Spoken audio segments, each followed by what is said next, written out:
እንግዲህ የቀኝ ተገዢነት አስተሳሰብ ያላቸው የኤርትራ ምሁራንና ፖለቲከኞች ለጣሊያን አፓርታይዳዊ አገዛዝ አስከፊነት ኤርትራውያን ከወንድምና እህት ኢትዮጵያውያን ጋር ለነጻነት ላደረጉት ትግል ተገቢውን ቦታ ሳይሰጡ ያለቆቻቸውን አጀንዳ በማስተጋባት ኢትዮጵያውያንን እንዳረመኔ ጨካኝ ለመሳል ያለመታከት ሰርተዋል። የሚያሳዝነው ነገር ወንድምን ከወንድሙ የሚያባሉት ጣሊያኖች ላደረጓቸው አስከፊ ጭፍጨፋዎች ኤርትራውያንን እንደ መሳሪያ መጠቀማቸው ነበር። ጣሊያን ኢትዮጵያን ደግማውራ ንጹሃን መጨፍጨፏ በዘመናዊ መሳሪያዎች በታንክ በአውሮፕላን ቦምብና በተከለከለ መርዛማ ወይም መስታርድ ጋዝ ንጹሃንን መፍጀቷ ወደር የማይገኝለት የበቀል እርምጃ መሆኑን ታሪክ ዘግቦታል። እንደ አብነት ለመጥቀስ የካቲት 12 ቀን 1929 ሁለቱ የኤርትራ ተወላጅ ኢትዮጵያውያን አብርሃም ደቦጭና ሞገስ አስገዶም የጣሊያኑን አስተዳዳሪ ሩዶልፍ ግራዚያኒን ለመግደል በወረወሯቸው ቦምቦች ምክንያት በአዲስ አበባ በተፈጸመው የበቀል ጭፍጨፋ እስከ 30,000 የሚሆኑ ሲቪሎችን በ3 ቀናት ውስጥ ፈጅቷል። ይህ ወደር የማይገኝለት ጭካኔና ጭፍጨፋ በጣሊያኖች ብቻ ያልተፈጸመ መሆኑን ልብ ማለት ያስፈልጋል። ኤርትራን ጨምሮ በጊዜው ቅኝ ገዟቸው ከነበሩት ቦታዎች ያመጧቸው ወታደሮችም የዚህ ግፍ ተሳታፊ ነበሩ። በመቀጠልም በደብረ ሊባኖስ ገዳም ከ2000 በላይ ካህናትና ምዕመናን ተጨፍጭፈዋል። የቅርቡን ታሪክ አረሳስተውና በሰነድ የተደገፈውን ማስረጃ አዳፍነው ወደ ኋላ ተመልሰው በአድዋ ጦርነት ተፈጸመ ስለሚሉት ልቦለዳዊ ግፍ በእንደነ ተስፋዬ ገብረአብ አይነት አበሾችና በጥላቻው ዘላቂነት በሚጠቀሙ ፈረንጆች ሲተረኩለት የኤርትራ ወጣት ጥያቄ ማንሳት ይገባዋል። በእንዲህ አይነት መርዛማ ትርክት የሚበከሉት ለምን ሊያሟሹት ፈልገው እንደሆነ ማገናዘብ ይኖርበታል። በ1888 ዓ.ም በተለይ ጦርነቱ በተካሄደበት አካባቢ ይኖር የነበረ ማህበረሰብ በምን ደረጃ ይኖር ነበር ብሎ መጀመሪያ መጠየቅ የግድ ይላል። በመቀጠል በዚያን ጊዜ አድዋ ላይ አንድ እጁንና አንድ እግሩን የተቆረጠ ሰው በምን ታምር ህይወቱ ተረፈ፣ በምን ትራንስፖርት ያቺ ህይወት አስመራ መድረስ ቻለች የሚለውን ትርክቱንም ከ1888 ዓ.ም አውድ ጋር አገናዝቦ መጠየቅ የግድ ነው። የኢትዮጵያ አበሾች አርበኞችን ግፍ ሲፈጽሙ በተቀመጡበት ፊት ለፊት በትልቅ ብረት የተሰራ ድስት በቅቤ ተሞልቶ በሳቲን ተከተክ ነበር ይሉናል።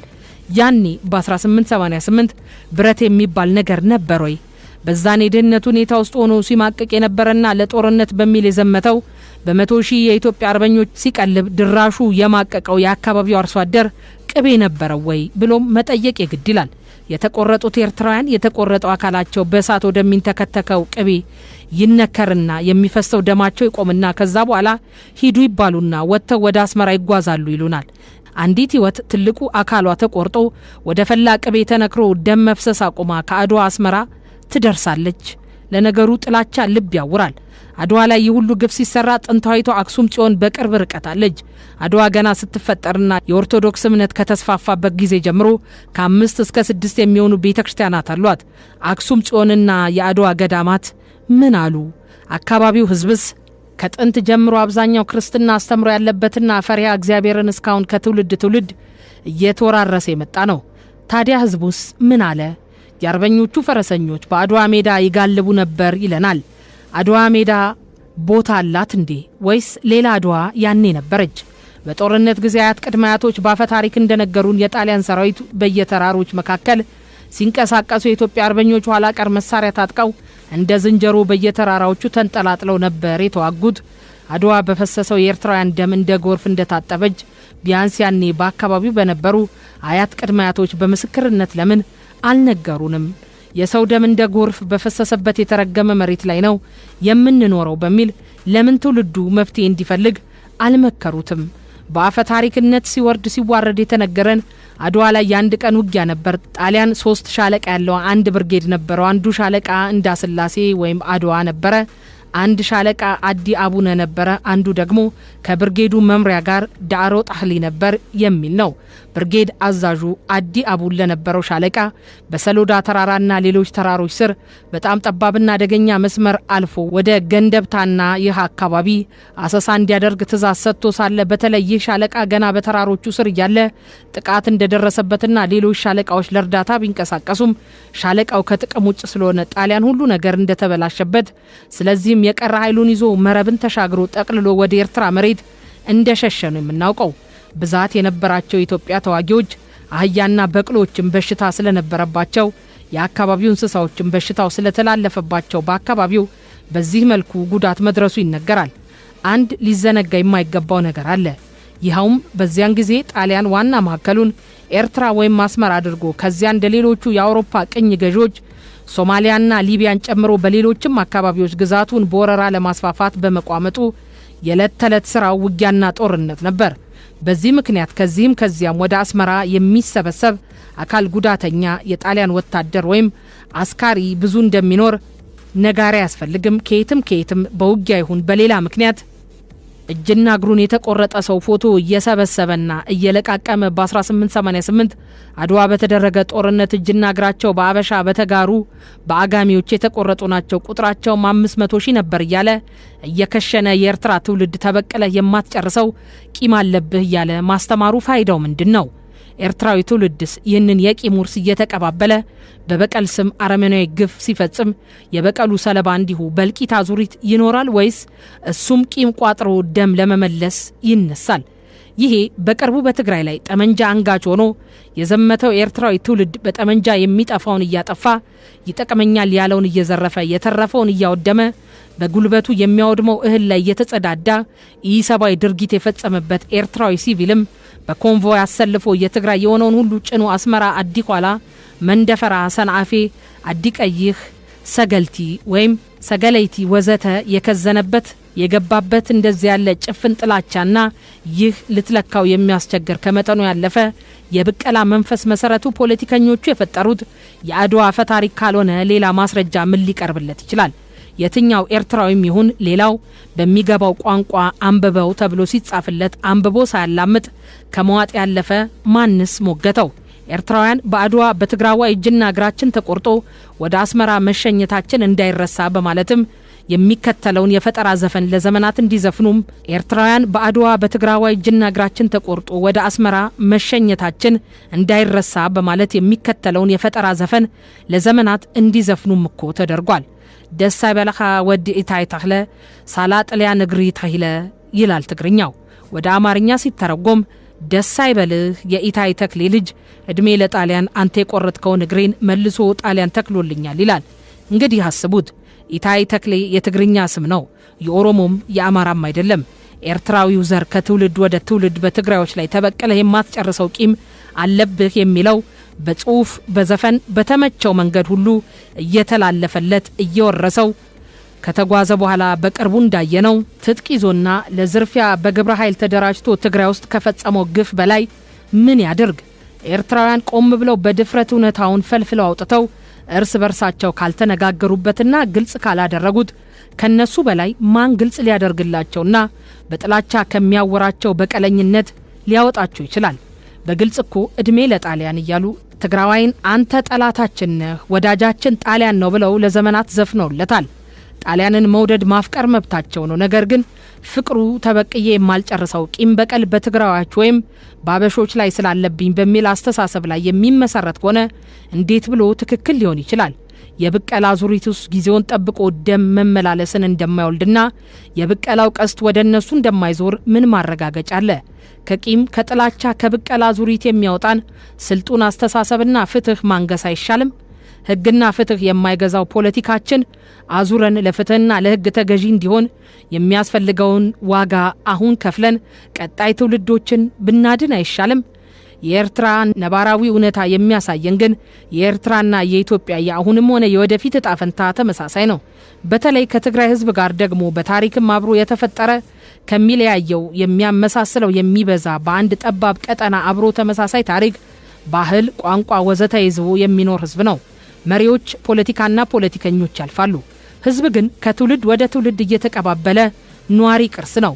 እውነታው ይህ ከሆነ ለምን ታዲያ በጊዜው ያለ ደም መፋሰስ ውጭ ጥሩ እንቅልፍ የማይተኛ ጽንፈኛ ቂመኛ ማላገጫ ሆነን ታሪክና ትውልድን የሚያጠፋ የሚያቆስል ስራ እየተሰራ ዝም ብለን እናየዋለን? ታሪክ እንዳይበላሽ ትውልድ እንዳይጠፋ ለምን አብረን አንዘምትም? አሁን ባለንበት ሁኔታ እንደ ትውልድ በጋራና በተናጠል ትልቅ ስራ መስራት እንዳለብን መገንዘብ አለብን። የኢትዮጵያ ታሪክ የጦርነት አዙሪት ታሪክ ነው። ይህንን እውነታ ለመቀበል መጀመሪያ እንደ ግለሰብም እንደ ህብረተሰብም ዝግጁ እንሁን። ቀጥለን አዙሪቱን ለመስበር እንዘጋጅ። መንገድ ወይም አማራጭ እናበጃጅ። ጊዜ የለንም። የሐቅ ደግሞ ኤርትራና ኤርትራውያንንም በእጅጉ ይመለከታል። ከቀናው ሀዲድ ወጥተው አዙሪቱን የፈጠሩት አዙሪቱን ሰብረው ወደ ሀዲዱ የሚመልሱትም ሰዎች ናቸው። ሌላ ተአምር ሊሆን አይችልም ብዬ አምናለሁ። ኤርትራውያን ወገኖችም ቶሎ ብለው በጽሞና ጊዜ ወስደው ሲያስቡበትና እውነታውን ተቀብለው ትውልድ ለማዳን የጦርነት አዙሪቱን ለመስበር ከጎናችን አብረው ሊሰለፉ ይገባል እላለሁ።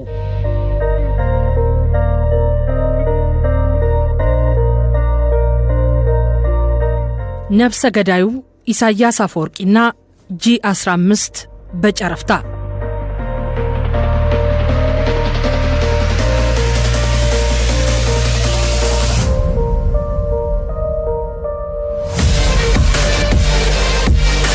አቶ ኢሳያስ አፈወርቂ በ2001 በአውሮፓውያኑ ወይም በ1993 ዓ.ም ከአልጀርስ ስምምነት በኋላ G15 በመባል የሚታወቁትን አብረውት በረጅሙ የኤርትራ የነጻነት ትግል ለህይወታቸው ሳይሳሱ የታገሉትን ሰዎች በውስጣቸው በተፈጠረ የፖለቲካ አለመስማማት ምክንያት ድንገት በጅምላ ያሰራቸው ሁኔታውን በቅርብ የሚያውቁ እንደሚሉት ከሆነም እነዚያ G15 በመባል የሚታወቁት አንጋፋ መሪዎችና ታጋዮች የኤርትራ ህዝብ የታገለለትንና ዋጋ የከፈለለትን ዓላማ የኤርትራ ህዝብ ለትግሉ የከፈለውን ዋጋ ካሳ የሚያገኝበትን አገራዊ ምስረታ እውን ለማድረግ በመመኘት የተለያየ አቋም ያላቸው የፖለቲካ ፓርቲዎች ከአገር ውጭ ያሉትም ወደ አገራቸው እንዲገቡ በእስር ያሉትና በአገር ውስጥ ያሉትም ፖለቲከኞች እንዲፈቱና በነጻነት የመንቀሳቀስ መብታቸው እንዲከበርና ኤርትራም የምትተዳደርበት ህገ መንግስት እንዲኖራት በተግባር እንዲውል ሀገሪቱም በህዝብ በተመረጠ መንግስት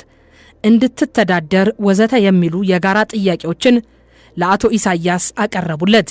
ኢሳያስ ግን ከG15 ሐሳብ በተጻራሪ ቆመ። ብዙዎች ኤርትራውያን እንደሚሉት ከሆነ ከጅምሩም ሐሳባቸውን ለማዳመጥና ለመጋራት ዝግጁ አልነበረም። ለረጅም ጊዜም እነርሱን በአካል ከማግኘት ሸሽቶ ነበር። በሂደትም በተለይ ህዝባዊ ግንባር አስመራ ከገባ በኋላ ከኢትዮጵያ ጋር አለኝ የሚለውን የድንበር ጥያቄ ሰበብ አድርጎ በሰራዊቱ የነበሩ ከፍተኛ ጀነራሎች እንጂ የትግል እኩዮቹን G15ን ሳያማክር በኢትዮጵያ ላይ ወረራ በመፈጸም ከውስጥ የተነሳበትን የፖለቲካ አጀንዳ በድንበር የጦርነት አማካይነት ለማዳፈንና ለማስቀየር በስልትነት እንደተጠቀመበት የሚገልጹ አሉ።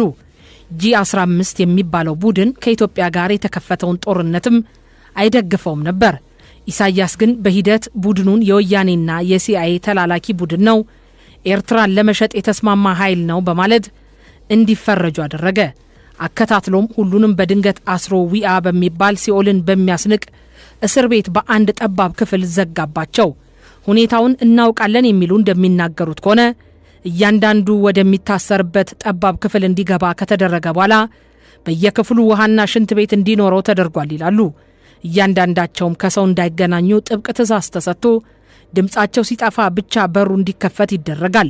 ሰዎቹ ደግሞ ድምጽ የሚያጠፉት ለህልፈት ሲዳረጉ ነውና ሬሳቸው እየወጣ እዚያው በተመደቡ የጥበቃ ሰዎች እንዲቀበሩ ይደረጋል።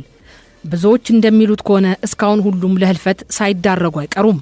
አቶ ኢሳያስ የቅርብ ጓደኞቹን እንደዚህ ባለ ጭካኔ የመፍጀቱን ልምድ ያዳበረው በዚህ ጊዜ እንዳልሆነ ብዙዎች ይስማሙበታል።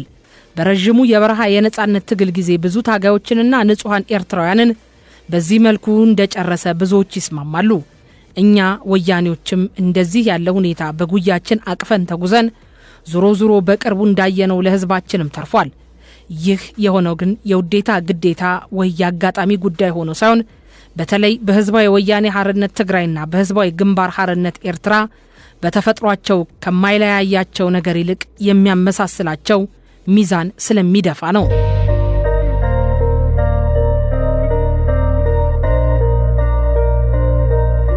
የግሃይ ፖለቲካዊ አስተምሮና መዘዙ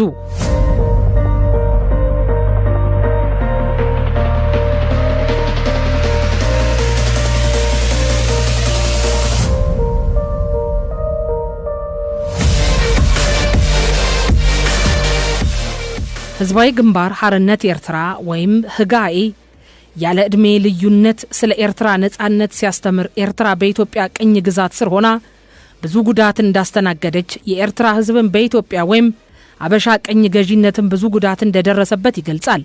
ለዚህ እንደ ዋቢ አድርጎ የሚያስተምርበት ኤርትራ 3 ጠላቶች አሏት ይላል። እነሱም አንደኛ መሳፍንቶች፣ ሁለተኛ የምዕራቡ ኢምፔሪያሊዝም፣ ሶስተኛ ኢትዮጵያ ናቸው ብሎ ያስተምራል። ስለ የኢትዮጵያ ጠላትነት ሲያስተምርም ኤርትራን የጨመረ ካርታ በስፋት ይጠቀማል። በኤርትራ ካርታ ላይ ጭንቅላት የሚል ቃል ወይም ስም ይጻፍበታል። በትግራይ ካርታ ላይ ደግሞ ልብ የሚል ቃል ወይም ስም ይጻፍበታል። የቀረው የኢትዮጵያ ካርታ ምንም ስም ሳይጻፍበት ይተዋል። በኤርትራ ካርታ ላይ ጭንቅላት ተብሎ የተጻፈበትን ምክንያት ሲተነተን የአካባቢው አውራ ኤርትራ ናት፣ ነፃ መውጣት አለባት፣ ሌላ አይመጥናትም ብሎ ያስተምራል። በትግራይ ካርታ ልብ የሚል ስያሜ ለምን እንደሚሰጡት ፖለቲካዊ ትርጉሙን ተንትነው ሲያስተምሩ ትግራይ በኤርትራና በሌላው ስም ሳይሰጡት ኢትዮጵያ መሀል የተፈጠረች አደገኛ ቀጠና ናት ብለው ያስተምራሉ። ለሌላው ስም ሳይሰጡት የቀረው የኢትዮጵያ አካባቢም ምንም እንደማይመጥናቸው የልብን ድርሻ እየተጫወተች የምትኖሯን ኢትዮጵያ ተብለው እንዲኖሩ የምታደርገው ትግራይ ናት። ትግራይ ከሌለች እነሱ ዋጋ የላቸውም፣ ለኤርትራ ነፃነትም ዋና ጠንቅና ጠላት ትግራይ ናት ይላሉ። ይህንን በተለይ በሳህል ተራሮች ከነሱ ጋር የነበሩ በደንብ ይገልጹታል። ቀይህ እንባባ የሚባሉ በበረሃ የወለዷቸው ህፃናት ነበሯቸው። ለነዚህ የሚሆን ትምህርት ቤትም ነበራቸው። በትምህርት ቤቱ ለህፃናቱ ይህን ፖለቲካ ያስተምሩ በስፋት ይሰጡ እንደነበሩም ብዙዎች ይናገራሉ። ህዝባዊ ግንባርኮ ደጋግሜ እንደጠቀስኩት የትግራይ ህዝብን ለመጉዳት የ1977 ዓ.ም ድርቅን እንደምቹ አጋጣሚ ተጠቅሞ የትግራይ ህዝብን በባርካ የኤርትራ መሬት ረግጦ ወደ ሱዳን ገብቶ ህይወቱን ማትረፍ እንዳይችል ከድርቅ ጎን የተሰለፈ ኃይል ነው።